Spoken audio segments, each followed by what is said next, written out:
Shut up and sit down.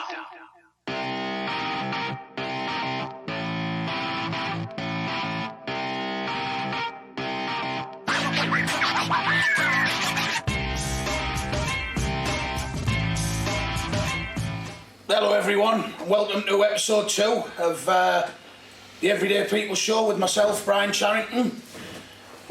Just a reminder to please like and subscribe to our channel on YouTube so you get the notifications for our next podcasts. So, very pleased to welcome my good mate, Darren Moffitt here. How are we doing? Yeah, good mate, how are you? Good. Thanks for being here, bro. No. Been looking forward to doing it. Right. Have you, man, yeah? Yeah, man. Yeah, right, so me and Darren go way back anyway. We've got a lot to talk about. I'm excited, man, because it's always a buzz to be around you anyway. Me and you have some serious cracks, you know what I mean? I firstly wanted to start. I've seen a few of the podcasts that you've done yourself. Yeah. And you do tend to have a good crack and they're all a bit boisterous and that, so I've never really seen anybody get down to sort of talking to you about yourself, essentially, I you know what I mean? haven't done many like that, so it's, it's like basically breaking through to the honey monster's inner self, you know what I mean? Darren the Honey Monster Moffitt, that's his name. That's the one. Yeah, so I remember from Spain years ago, which is where you grew up, innit? Yeah, so we've got the similar sort of upbringings, you'd say. Well, you grew up in Spain as well as I did, didn't you? Yeah, I went later on, but you sort of was there from a young age, weren't you? So that's where we know each other from. So you...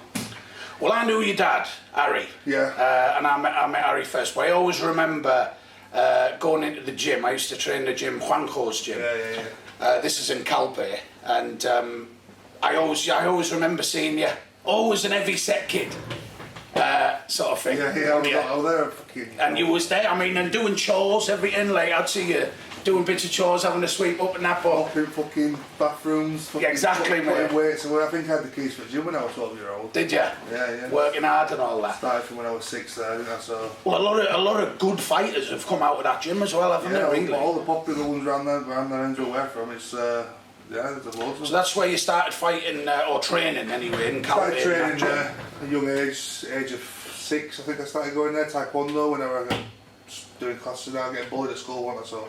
Right. You know what it was like, fucking being English, fucking in a Spanish school. It's hard, isn't it? Not the easiest thing to go through, was it? Yeah, exactly. So that was it, started training and I got involved with Hancock pretty well, didn't I?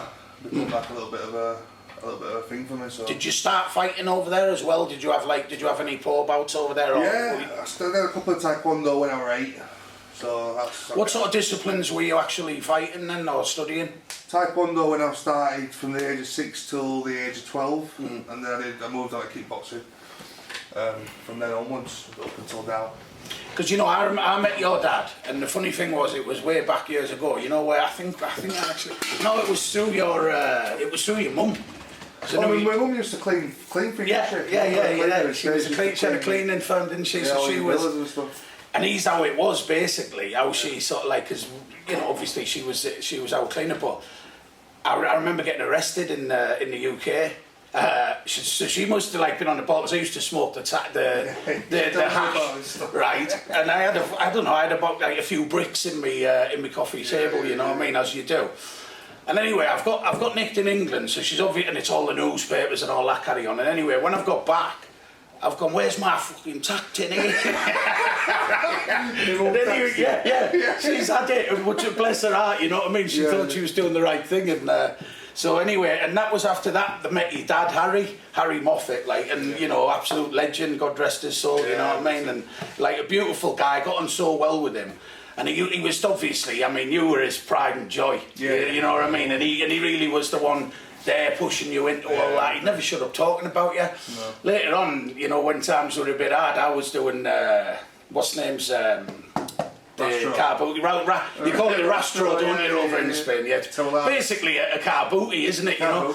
But he was on there doing like moving all these big mirrors and that. And he had like quite a good setup, you know what I mean? So. Is that where you met him there? That's where I met him, yeah, man. I mean, I'd see him there every Sunday, you know what I mean? I used to say stories for him and stuff about Brian and what, you know, stuff like that when I was a kid. Obviously we're about, 12, 13 years. Yeah. So obviously we didn't... Of course, you would have been, you like a kid. When you were growing up sort of thing, so it wasn't like we used to hang about to. I used to hear stories all the time, I knew who you were. Me, he used to talk about you a lot, he both did, mum still does like. So he was the one basically pushing you into the fighting and all that. How did he got a bit yeah, he got me into the gym, kept me there, kept me going. And fucking whether I liked it or not, I went, and now I fucking make a living out of it nearly, don't I? So yeah. it's that sort of thing. Yeah, so what happened, sort of like, at what age was you when you left Spain? So you've done all your training there, you've done your schooling. My whole life over there, everything. I mean, really, your Spanish is, you speak Spanish as fluent as any Spanish person does. Yeah, don't you know? So exactly, yeah. You don't know, do you? Just, I didn't even speak fucking, when did I live? I realised it when we went over there together and I sounded like a proper foreigner. Well, no, you've got to say, you're the same, aren't you? Yeah. You know, you can do it the same as I can. It's, but I was over there in school when I was 3-year-old, so I couldn't. Of course. Couldn't even speak English properly, could I? Mm. You know, exactly. Well, it's like, you learn the same language as you're growing up, so that's what it was like. And yeah, I've never lost it. I still talk to all my mates over there and stuff, and I lived there till I was 19, and I didn't even come back on holiday once. Really? In the whole time that I were over there, so England was just nothing to me at all. It was just all Spain. Used to go over everywhere else, but I never went to England once. So that's quite like a late time for you to be over there all your life and then come and get started over here in the UK at 19. One of the best thing was it, one of the best, not for me it wasn't, but it took me about 2 or 3 years to get used to it. Really? Yeah, it might not yet, of course, it was horrible at first, didn't know no one. Sort of like integrating into British society. Yeah, I didn't even have family really, I had a couple of brothers that were older. The thing is, it's a real different lifestyle, isn't it? Like, as a... Yes. Unless you're sort of privy to that. I mean, anyone can go on holiday in Spain and just think, you know, like, and... But being in Spain, it's different, isn't it? It's totally something different. You accustomise yourself to that particular lifestyle, and that's how you are. And especially, like I was there for quite a lot of my teenage years, and I never bothered coming back to the UK. But obviously, like unlike yourself, growing up there, that's all you know. All I know. I mean, still now, do you know stuff? It's weird, but do you know like stuff like going home from shop. I know it sounds daft, but I'll put it in my sat nav. I still, after 10 years, I don't know my way around here, but you take me over to Spain and I'll find everywhere. I've got to say, I'm exactly the same, mate. It's weird, isn't it? Yeah, it is, yeah. I can't find my way anywhere. The way it's patterned out and stuff, it just doesn't sink in because that's what I like when I was little. So what did you get up to when you come back? Like, did you come over with your mum and dad? Yeah, mum and dad moved back because my brothers had all lived over here, so they all had kids. Mum wanted to be close to the grandkids and stuff like that, so I didn't have a choice. I need to live with them over there. You know, like in Spain, you live with your mum and dad till you fucking... Until you get fucking married and have 3 kids. Exactly, yeah. And then you go in the underbuild. Yeah, then you live in a spare room, yeah. Fucking hell. So I didn't have a choice, I had to come back, and the guy said I don't want to come back, I don't want to go back, and I didn't have no choice. When I come back, it was just like putting me in, just dropping me there in a really strange place. It took me a year just to get happy. Yeah, you know what I mean? Just getting in the swing of it. Yeah, because my dad used to say to me, if you don't like it after 3 months, I'll fucking send you back. What did you do for work and that then? What did you crack on with? Oh, well, I've always worked in gyms, so I got a job in a gym over here, and I've just done just gym work really, and security. I got my door licence, so it was stuff that I could basically do really. I got my door licence when I was 20, so... How did you find it working on the doors over here then? Especially back then, like, it's quite a while back, innit? Yeah, well, it was just weird. I think it took me about 3 years to get used to that job. Yeah. It wasn't nice either, you just don't know, do you? Well, you know what, like, for your stature and for the fight era, you're quite a patient man, you know what I mean? Yeah, I've never had nothing like that. It wasn't anything I like suppose it's a job, like, pretty well suited to you. I've always been pretty shy, so it was more like getting the bottle to tell them to go out at the club, whether I were a fighter or not. It was more like getting used to...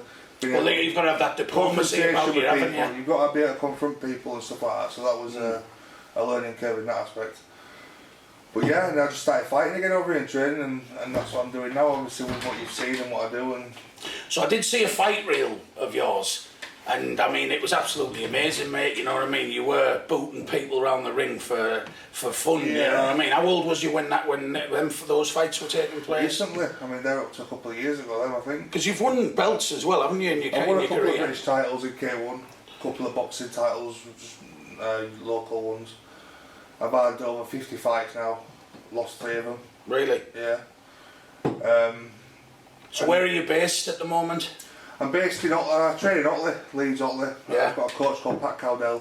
His dad was a WBC contender. He used to fight when back in the 80s, 70s, 80s when it meant something. He were top of the rankings. And now his son trains me. I'm really lucky to have him as a coach, to be honest. He's done a lot for me, because I've done it for the past 3 years, really. You know, since my dad died, I haven't really bothered at all doing anything. I've had a couple of fights in between, but I haven't really took it seriously. I've trained. Right. I can imagine it's been difficult how close you were. Yeah, so it was horrible. I had to concentrate on stuff, so I put a few stone on, and I just recently started training. Got a phone call a couple of months ago from somebody saying, look, there's a 10 grand prize fight tournament coming up. Heavyweight, big show, big chance, big opportunity, all that. So I said, right, let's do it. And since then I've been hammering gym. We'll get to that in a minute, because I was just thinking. I was just thinking about one little episode where I knew you, and it must have been one of your first times you'd been out in the club in Spain. Hey, listen to this. And I don't remember, because you had to remind me of it. Yeah, so what happened is we hadn't seen each other for years, didn't we? And then I messaged you on my mum. I was sat with my mum in the fucking living room at home, and she reading paper. And she's like, oh, look, Brio's dad's been nicked, you know. Again, yeah. I'm like, oh shit, and it's like, oh, he does some CBD, something to do with weed, CBD oil, and that. So I said, alright, I'll have a look. I looked on Facebook, found you, added you, and then you messaged me asking how my dad was, didn't you? And that's how we got to know, got back in touch. Yeah. Well, then you started actually from there. You started to do a bit of work for me. Yeah, I worked here. I worked in this office. Yeah, we're in SurePure head office at the moment, as you might be able to see. And Darren came here and worked for us for a while, as well as sort of like getting your own round together in your own clients and gyms and whatnot. But yeah, that in Spain, right? So my fucking story of brow, I used to go out with so in Spain you get three months a year, don't you, to party? Yeah. So I used to go out at 16-year-old, I'd be out every day, every night.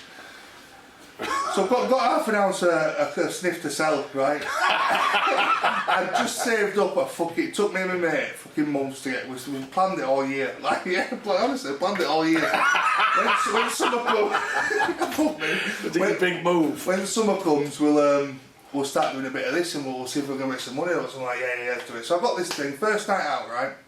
Second night out, gone into a comics nightclub.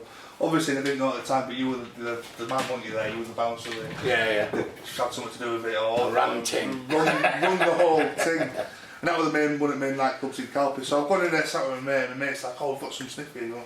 And this lad's come up, he's like, oh yeah, let's have a look at that. I know someone will buy that off you. I thought, oh, buzzy. Right, do you?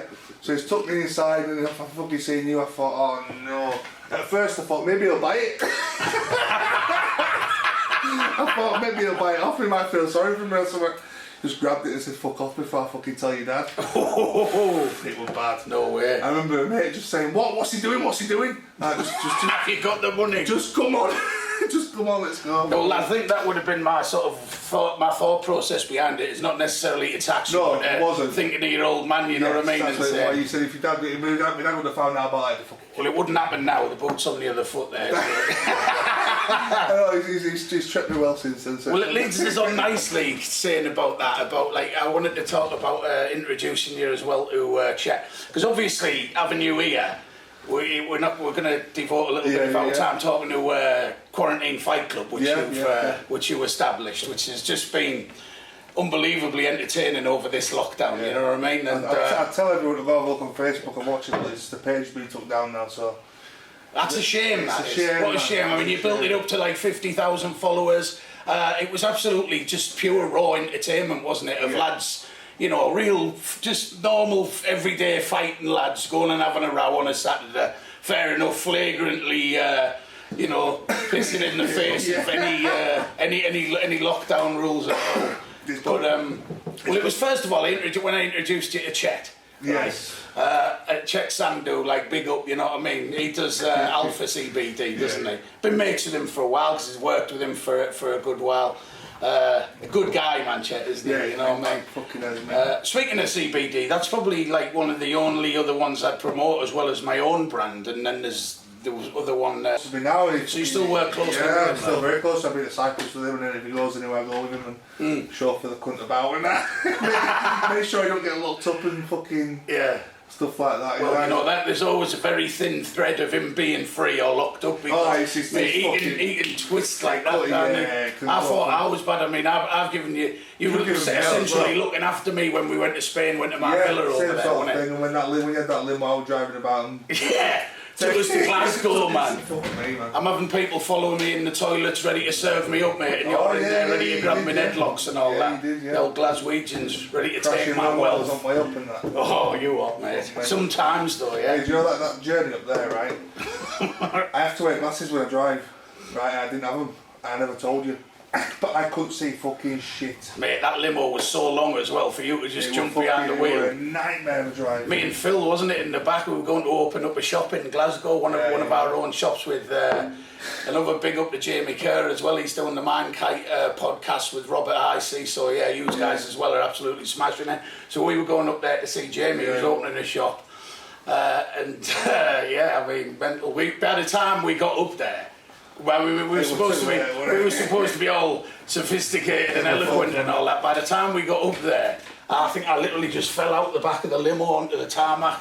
Do you know what I mean? We rented that big penthouse and everything, didn't we? Right, fucking good. It was good times anyway, you know. On the way back, you had to swap over, didn't we? Because you were mullered. The night before, Yeah, exactly. Up, and I remember just going out on the motorway. So go on, let's have a crack about Quaranteen FC then. How did that come about? Quaranteen Fight Club. So I run a stable of journeymen that fight on shows all over the UK. Any sort of martial arts, any sort of rule set. How long you been doing that then?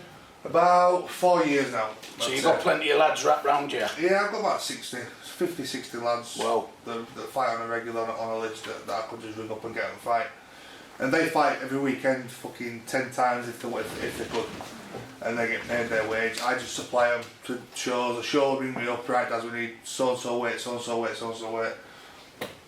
Have you got them? And I'll say, yeah, I'll be there in 2 hours. And it's as simple as that really. Everyone gets paid and everyone has a little bit of a scrap.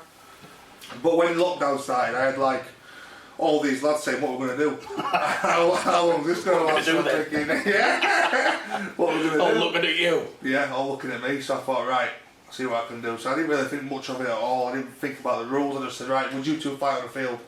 Run 2 of the regulars. I said, I'll go live on Facebook. Fight on the field, go live on Facebook and just give some people a fight to watch on a Saturday afternoon. And they both said yes. So I picked them up an hour after ringing them. Drove to a field that I knew, or that I thought would have been adequate, just a random field really. And I went live, and about 300 people. I remember mate Dan were there. He were holding the camera out reffing, and he was like, "There's 300 people watching this. 300 people watching." Like a really big thing. Like we were buzzing off that 300 people watching it. You know what I mean? Yeah. 2 months later, I had 250,000 watching it live. So that was the That was the boost. But you took it from the field into the field, right? and throughout the whole of lockdown. I've been raided by the police. I've had 10-man Royal Rumbles where 10 lads just scrap it out till one last standing. I've had 6 people fight 2 lads. I've had 3 versus 1s. I've had an attack dog fight a man's out. I've had 2 There's something wrong with you, I've had bro. 4 deaf guys, hard of hearing, they fought each other. So what you're doing basically is offering the opportunity for any sort of like armchair boxer just to get in amongst it and have a row. Yeah. So you allow people to call out and that under threads They or were what? fucking calling each other out, everyone thought they were fucking boxers. It's brought some good lads, I had some good lads on it as well, I had everything on it. I'm talking about like, some of the stuff we had on were fucking comical. Yeah. I mean, it's a shame they've gone. So what's happened? What's come about that? I mean, 'cause obviously, listen, you got your promotional skills previously, doing events and all that, must have played a role in it later on because it took some organisation and I'm getting all them followers as well. There were not else going on, so that helps. Yeah. It takes 3 months to organise a show. But I would roll one off, even if it were a small one, maybe 3 or 4 fights every Saturday. Sometimes at the start of the first 3 months I did 2 a week. I did some on a Wednesday, some on a Saturday. Just went live in different places everywhere, different gyms. And the gym started getting in touch saying, "Oh, you can use my gym, just don't tell them where it is till the day." So we'd go to that gym. Got to a point halfway through lockdown, it was fucking, the centre of Bradford were fucking dead. Like, everyone were obeying by the rules, not a car in sight. It took us 2 days to fill an abandoned building, put a ring up in an abandoned building in the middle of town, right? The building's not been used for years, there's a little charity shop downstairs and that's about it. We've got a ring in there, put it up on the middle floor. The next day I had it full with about 200 people in there, no one even knew it was happening. Wow. Went live on Facebook, had some lads from the Bad Boy Chiller on it, and Fraz and Morgan, all they used to be, they were fighting on it. I had about 14 fights on that show. I mean, you can watch all these on YouTube. Quarantine Fight Club. You go on YouTube, you can watch the fights because they're all still on there. Yeah? So you've still got a channel on there? I've still got a channel for it, but the Facebook page was where all the call-outs, because people start calling each other out. Of course, that's where it all goes down, isn't it? And that's when it all got popular. It was just funny. Some of the stuff, man. How did it come to an end? What happened? There's been a bit of controversy about that as well, hasn't there? I mean, we got raided, so we had about, what did I have, about 32 shows, and on a 32 show it was, we were in gym, and I ended up not swapping places, so I'd go to the same place every week, thinking I don't give a fuck, let's just go there, it's easier. And they left us alone. They knew where it was, you know, if any of the places, so I know it was illegal what we were doing, but they knew where it was, they just left me alone because it was all under control, yeah? The people in there hated each other, but not one of them ever fucking said a word wrong in that place or wherever it was, so it would just leave them be. But one day they come in, so halfway through a show I looked out a window and the police were there. So I thought, shit, fuck, only one car there. I thought maybe they'll drive off. I had it ran with 100 people this gym and it's only about half the size of this. It was fucking absolutely rammed. Everybody off their head, everybody smoking, everybody drinking. No way. It was fucking rough. The worst side you could walk, you couldn't walk in it at worse. So police banging on the door and I fucking sit there thinking, wow, what am I going to do here? Everyone's running back and forth. They're running to that gate, trying to get back exit. Oh, it's surrounded. The whole place was surrounded. I looked out window again and there's fucking flashing lights everywhere. The whole street was cut off. It was fucking ridiculous. It was mad. Wow. Yeah. So I just lit a fag and sat down really. Just waiting.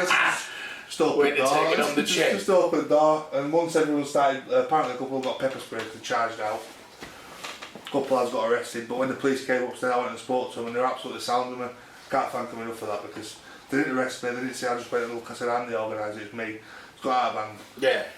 I apologise. They said you're going to get a £10 fine for this, you know I go, yeah, I said probably. Did they issue with that? They didn't issue it there and then, but they said to me, look, this is the worst one we've been to, worst breach. I got the second, only 2 weeks I got the second worst COVID breach in lockdown.